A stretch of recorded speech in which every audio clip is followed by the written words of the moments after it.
एका गावात मदन नावाचा एक व्यापारी आपल्या मुलासोबत राहत होता. मदनच्या पत्नीचे निधन झाले होते. मदन गावातील सर्वात श्रीमंत व्यापाऱ्यांपैकी एक असला तरी त्याचा मुलगा बलराम बुटका होता आणि हेच त्याच्या आयुष्यातील सर्वात मोठे दुःख होते. एके दिवशी मदन आपल्या मुलाला म्हणाला, मुला, बलराम, जा आणि हिशोबनीसाकडून हिशोब करून घे. तुला या महिन्याचा शेतीचा हिशोब सांभाळावा लागेल. बलराम म्हणाला, नाही बाबा, मी जाणार नाही. मदनने विचारले, पण का नाही जाणार बाळा? तुला तिथे जायला काय हरकत आहे? बलराम म्हणाला, बाबा, जेव्हा कधी मी तुमचं काम करायला जातो तेव्हा सगळे माझ्याकडे विचित्र नजरेने पाहतात.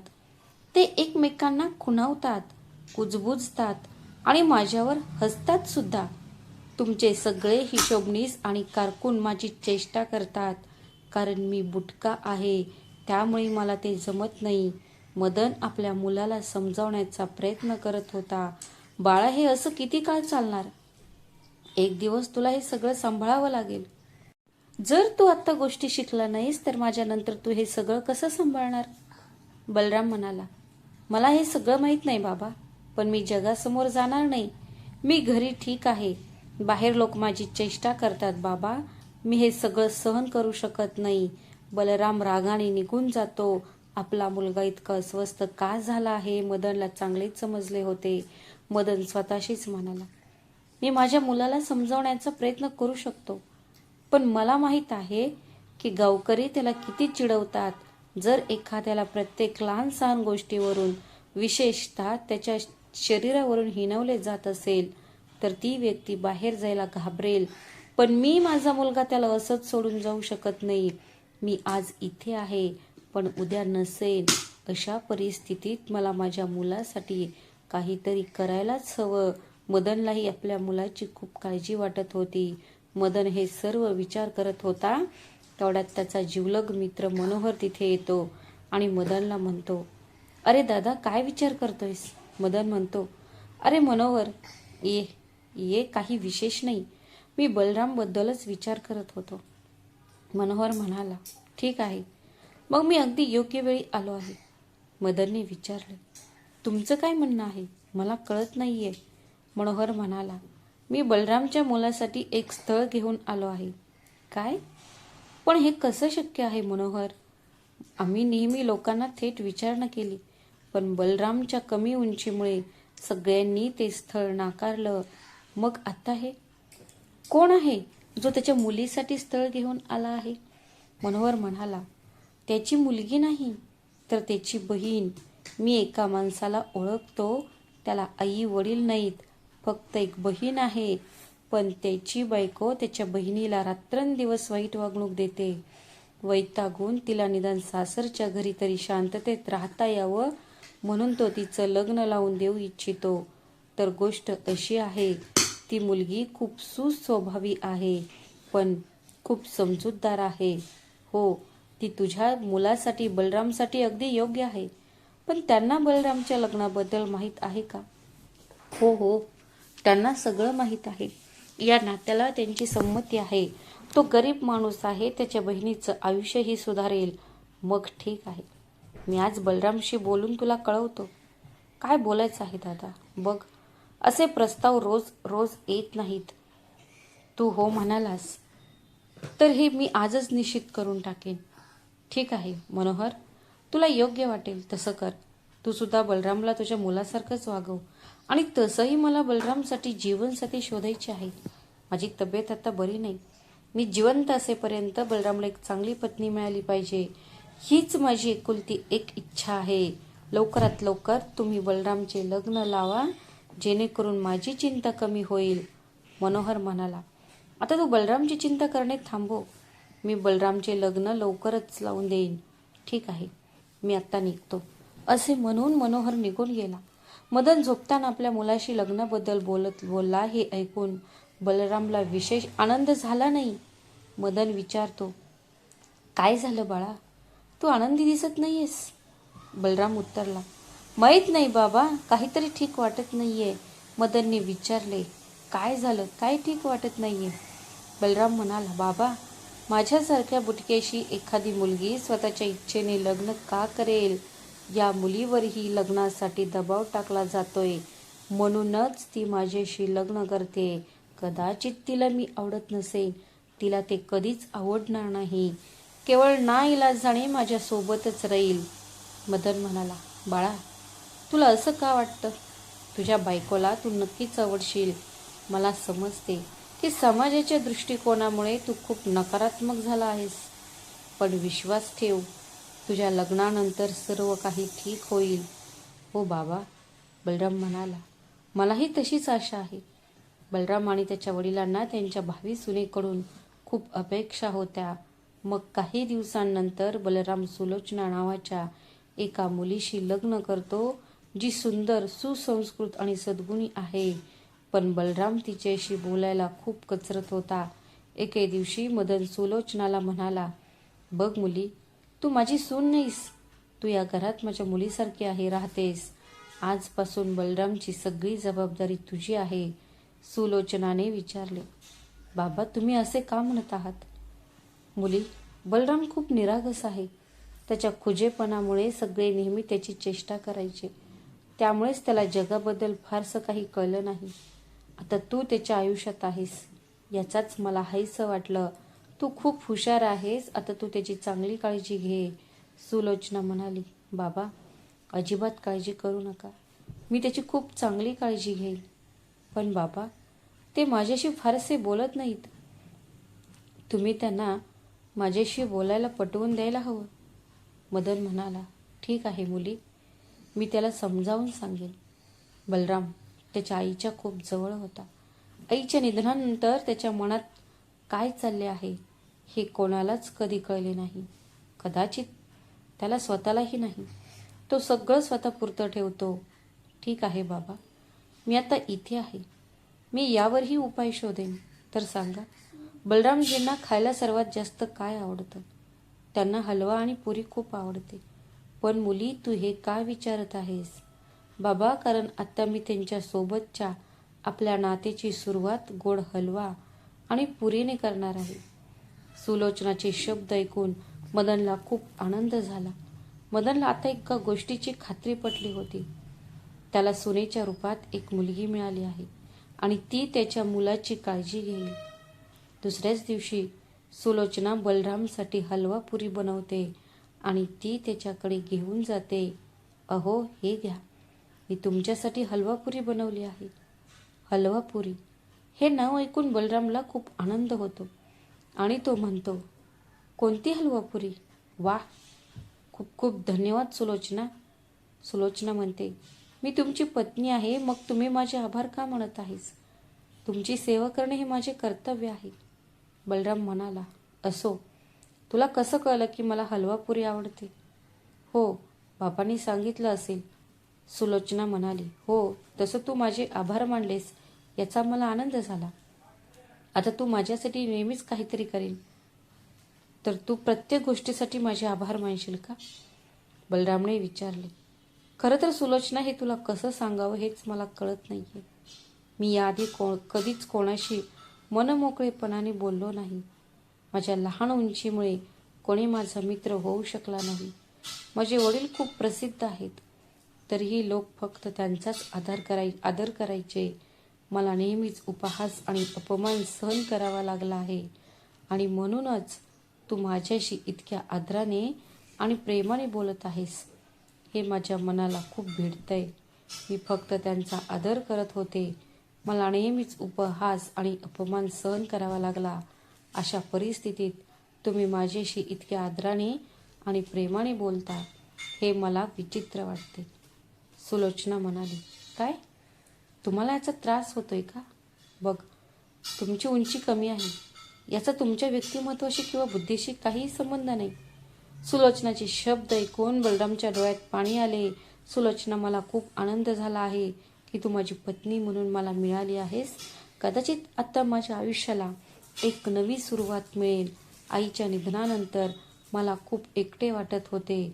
आज पहिल्यांदाच कोणाशी तरी बोलून मला तितकेच बरे वाटले जितके माझ्या आईशी बोलताना वाटायचे. सुलोचना म्हणाली, हे ऐकून मलाही बरे वाटले. ते खूप आनंदित झाले होते. बरं बलराम, आता तुम्ही लवकर जेवण खा, नाहीतर ते थंड होईल. बलराम म्हणाला, हो सुलोचना, तू सुद्धा ते खा. आणि अशा प्रकारे बलरामने आनंदाने त्यांच्या नवीन सहजीवनाची सुरुवात केली. पण हा आनंद अल्पकाळ टिकला. काही दिवसातच त्या मदनचे निधन झाले. बलरामला हे दुःख सहन झाले नाही. त्याला धक्का बसला होता, कारण त्याच्या वडिलांशिवाय जगात त्याचे आता कोणीही उरले नव्हते. सुलोचनाने या दुःखाच्या काळात त्याचे सांत्वन केले. एके दिवशी जेव्हा बलराम अंगणात एकटा बसला होता, तेव्हा सुलोचना त्याच्या जवळ आली आणि म्हणाली, बलरामजी, मला माहीत आहे की ही यासाठी योग्य वेळ नाही, पण आता तुम्हाला वडिलांच्या जागी सर्व कामे सांभाळावी लागतील. हे ऐकून बलरामला धक्का बसतो. तो घाबरून म्हणतो, सुलोचना, ही मी नाही का? हे सगळं माझ्या नियंत्रणाबाहेर आहे. हे ते लोक माझी चेष्टा करतील आणि मला बुटका म्हणतील. ते माझं ऐकणार तरी का? मी बुटकाच आहे ना. सुलोचना म्हणाली, पण आता तुम्ही या घराचा आणि व्यवसायाचा मालक आहात. त्यामुळे आज नाही तर उद्या तुम्हाला सगळं सांभाळावं लागेल. म्हणून उशीर करण्यात काहीच फायदा नाही. माझ्यात तेवढे धाडस नाही. बलराम आणि सुलोचना बोलत होते, तेव्हा मदनचा कारकून आणि खास व्यक्ती रमेश तिथे आला आणि सुलोचनाला म्हणाला, होय धाकटे मालक, अगदी बरोबर म्हणतोय. त्यांनी हे काम आधी कधीच हाताळले नाही. मग ते अचानक सर्व काही कसे करू शकतील? त्यापेक्षा मी आणि कारकुनाने हे काम हाती घेतले तर बरे होईल. मग जेव्हा धाकट्या मालकाला वाटले की हे ठीक आहे, तेव्हा तो येऊन जबाबदारी घेईल. मग बलराम म्हणतो, हो तुमचं बरोबर आहे, हे ठीक होईल. सुलोचना म्हणते, अजिबात नाही. हे कसं शक्य आहे? बलराम, हे तुमचं काम आहे, त्यामुळे तुम्हाला ते सांभाळावं लागेल. बलराम म्हणतो, नाही सुलोचना, मी तुला सांगितलंय की मी हे करू शकत नाही. असं म्हणून बलराम रागाने उठून निघून जातो. ती सुद्धा त्याच्या मागे जाते. ते निघून गेल्यावर मुन्शी आणि रमेश एकमेकांशी बोलतात. आम्ही मदनच्या मरणाची वाट पाहत होतो. अखेर इतक्या वर्षांनी तो गेल्यावर त्याची धृत सून आम्हाला आमचं काम करू देत नाहीये. बघा ती कशी ढवळाढवळ करतेय. जर हा लहान मुलगाच सगळं सांभाळणार असेल तर आपण काय करणार? माशा मारणार का? आम्ही असं सगळं करून पाहिलं, पण जर सुलोचनाने या बुटकेच्या मनात आत्मविश्वास निर्माण केला तर आपण काय करणार? नाही, इतक्या सहजासहजी नाही. काहीही झाले तरी मी या बुटक्याला मालक होऊ देणार नाही. मुन्शी आणि रमेश निघून जातात, पण दुसऱ्या दिवशी ते पुन्हा परत येतात. यावेळी एका नव्या कटासह. बलराम त्यांच्याकडे पाहून म्हणाला, बोला, काय झालं? तुम्ही दोघे इथे कशाला आला आहात? मुन्शी म्हणाले, मालक, आम्ही दोघांनी विचार केला की तुम्हाला थोडी मदत करावी. तुम्ही काम करायला तयार होईपर्यंत सुलोचनाला काम सांभाळू दिलं तर कसं राहील? रमेश म्हणाला, हो, तुमची बायको खूप हुशार आहे. आम्हाला खात्री आहे की ती सगळं काही व्यवस्थित सांभाळेल. हे ऐकून सुलोचना आणि बलराम दोघेही आश्चर्यचकित झाले. सुलोचना हुशार होती, त्यामुळे तिच्या लगेच लक्षात आले की हा मुन्शी आणि रमेशचा डाव आहे. त्या दोघांना सुलोचना आणि बलराम यांच्यात दुरावा निर्माण करायचा होता. म्हणून ती लगेच म्हणाली, नाही, याची काय गरज आहे? बलराम आजूबाजूला असताना मी कोणतंही काम का करावं? मुन्शी म्हणाला, पण सुनबाई, धाकट्या मालकाने हे काम यापूर्वी कधीच केलेलं नाही. मग तो अचानक हे कसं करू शकतो? तुम्हाला जमेल का? सुलोचना म्हणाली, बलरामने अजून काहीच काम केलेलं नाही, कारण त्याचे वडील सगळं सांभाळत होते. माणूस आजूबाजूला असताना मुलं कधी जबाबदारी घेतात का? पण आता त्यांना सगळं समजतं. तो सगळं सांभाळून घेईल. त्यामुळे तुम्ही लोकांनी आराम करा आणि कामाला लागा. सुलोचनाची बोलणे ऐकून मुन्शी आणि रमेश निघून गेले. ते गेल्यावर बलराम म्हणाला, ठीक आहे सुलोचना, तू केलंस. मी माझ्या वडिलांचा व्यवसाय पुढे चालवण्याचा निर्णय घेतला आहे. सुलोचना म्हणाली, हो, तुम्ही तसे करू शकता. संपूर्ण वर्षाचा हिशोब आणि हिशोब ठेवण्याचे काम शिल्लक राहिले होते. यामुळे तुम्हाला आकडेमोड समजायला सोपे होईल. सुलोचना बलरामला काय करायचे ते सांगून दुसऱ्या खोलीत जाते. सुलोचना झोपायला जाते आणि विचार करू लागते. हे मुंशी आणि रमेश खूप हुशार माणसं आहेत. ते माझ्या आणि बलरामजींमध्ये भांडण लावण्यासाठी प्रयत्न केला आहे. याचा अर्थ आपल्याला या दोघांच्या बाबतीत खूप सावध राहावे लागेल. दुसऱ्या दिवशी कारकून पुन्हा येतो, पण यावेळी बलराम अधिक आत्मविश्वासात असतो, कारण सुलोचना त्याच्या पाठीमागे उभी राहून त्याला प्रोत्साहन देत असते. बलराम कारकुनाला विचारतो, सांग मला कारकुना, तू कसा आलास? कारकून उत्तर देतो, मालक, आता आपण ठरवलं आहे की सगळं सांभाळशील, मग आपण सुरुवात करू. बलराम म्हणाला, नक्कीच. कारकून म्हणाला, खरं तर तुमचे वडील खूप दयाळू स्वभावाचे होते. त्यांनी गावकऱ्यांना अनेक प्रकारे मदत केली. बलराम म्हणाला, हो कारकून, तुमचं अगदी बरोबर आहे. आता तुम्ही सुद्धा त्यांची परंपरा पुढे चालवली पाहिजे. माझ्याकडे काही असह्य आणि दुःखी लोक आहेत. त्याला भीती वाटत होती की मदतीसाठी कोणीच नसेल, पण मी त्याला सांगितले की मी त्याला नक्कीच मदत करीन, अगदी माझ्या वडिलांप्रमाणेच. बलराम म्हणाला, हो नक्कीच, मी त्याला नक्कीच मदत करीन. खूप छान, म्हणजे त्याला थोडे पैसे हवे आहेत. तू त्याला देऊ शकतोस? तुझे वडील सुद्धा कर्जोनं पैसे देताना कधीच व्याज मागत नसत. चालेल बाबा, व्याज घेत नाही तर मी सुद्धा घेणार नाही. मी लोकांना बिनव्याजी पैसे देईन. खूप छान, खूप छान, मी त्यांना उद्या परत घेऊन येतो. छोट्या मालक.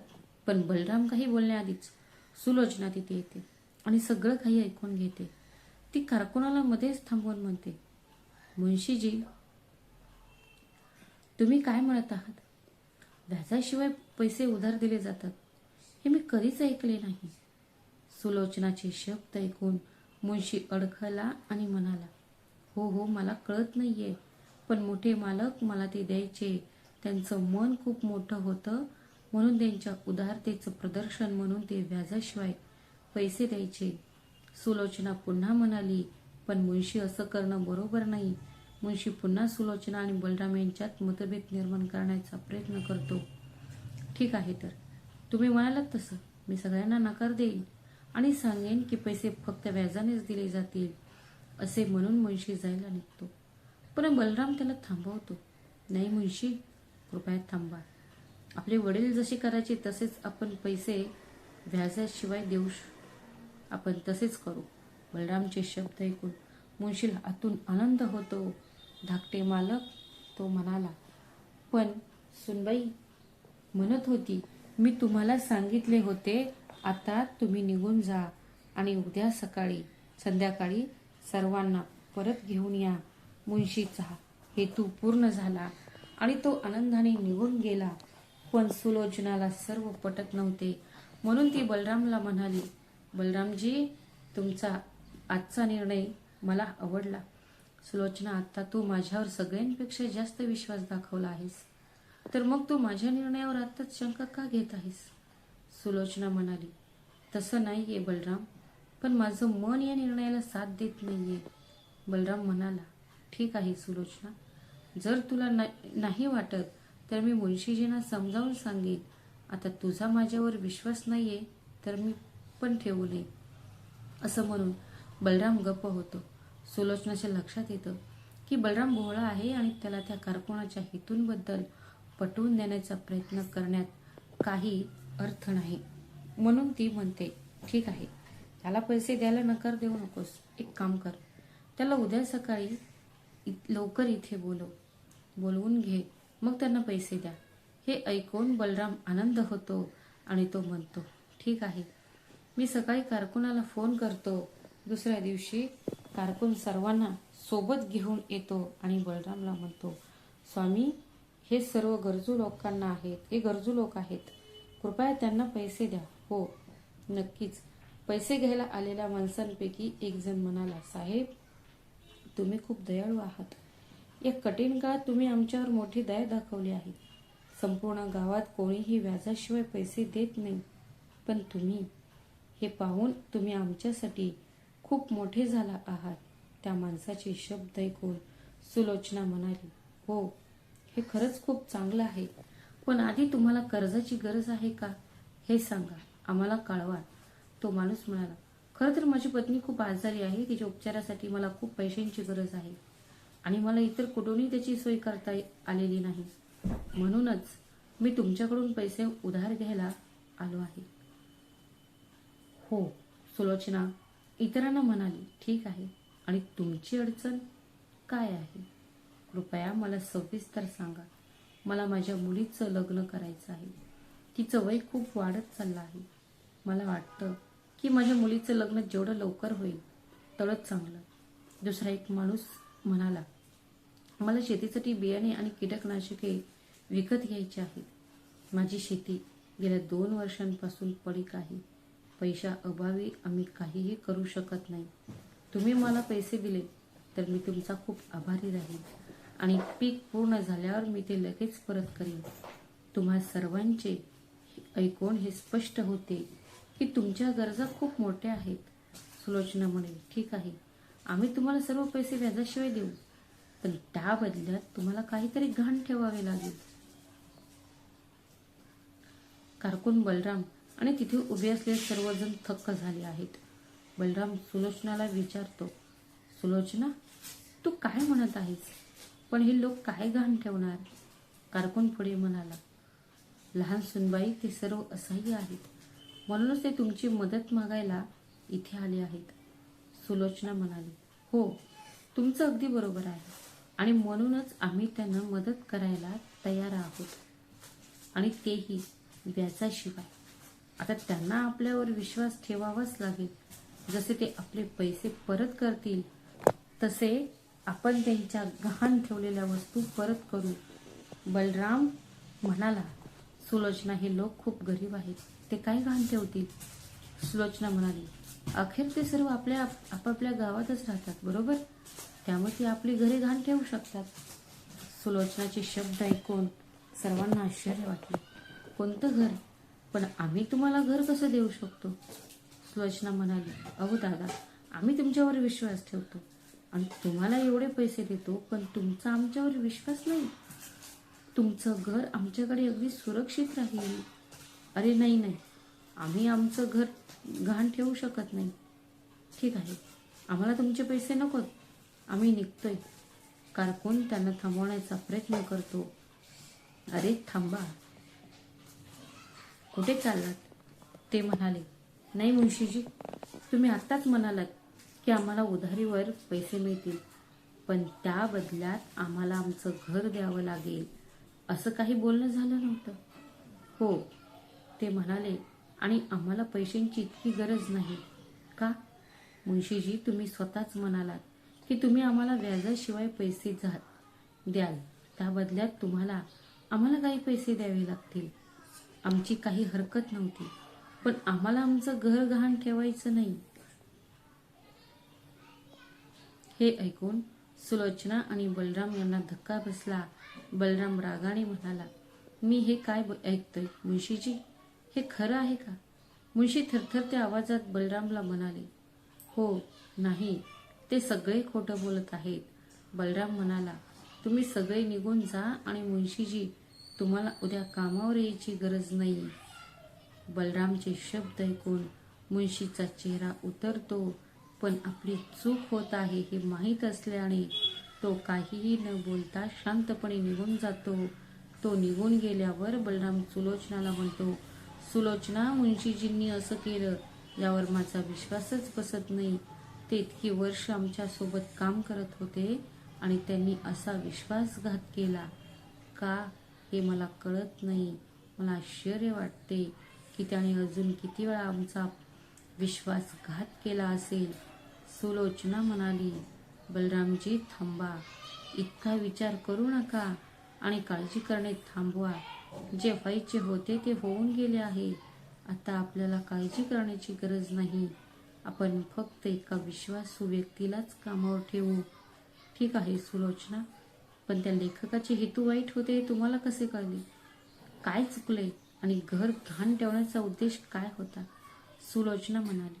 जेव्हा मुंशीजी त्यांना पैसे मिळवून देण्यासाठी इतका आग्रह करत होते तेव्हाच मला जाणवलं की काहीतरी नक्कीच गडबड आहे. म्हणूनच मी ही योजना आखली. मला माहीत होतं की ज्याला पैशांची खरोखर गरज आहे तो व्याज कमी असो वा जास्त, आणि जर त्याला ते व्याजाशिवाय मिळत असतील तर ते पैसे घेईलच. जर तुम्ही असाल तर घर घाण ठेवण्यात काही मोठी गोष्ट नाही. या लोकांना पैशांची खरंच गरज नव्हती. ते मुंशीजींच्या विनंतीवरून आले होते. बलराम म्हणाला, वा सुलोचना, तू खरंच खूप हुशार आणि धूर्त आहेस. तुझ्या शहाणपणामुळेच आज एवढा मोठा तोटा टळला. माझ्या आयुष्यात येऊन तू माझ्यावर खूप मोठे उपकार केले आहेस. तुझ्याशिवाय मी काय केले असते? सुलोचना म्हणाली, तुम्ही काय म्हणत आहेस? नवरा बायकोमध्ये असा कोणता उपकार असतो? आपल्यात फक्त विश्वास आणि प्रेम असेल. सुलोचनाचे शब्द ऐकून बलरामला खूप आनंद झाला. तो बुटका असल्यामुळे त्याचे आयुष्य मित्र आणि खऱ्या प्रेमापासून वंचित होते, पण त्याला त्याच्या पत्नी सुलोचनामध्ये दोन्ही गोष्टी मिळाल्या.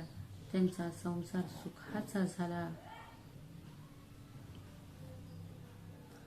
मित्रांनो, तुम्हाला जर ही कथा आवडली असेल तर व्हिडिओला लाईक करा, शेअर करा आणि आमच्या चॅनलला सबस्क्राईब करायला विसरू नका. भेटूया अशाच आणखी एका नवीन कथेत. तोपर्यंत स्वतःची आणि तुमच्या प्रियजनांची काळजी घ्या. श्री स्वामी समर्थ. धन्यवाद.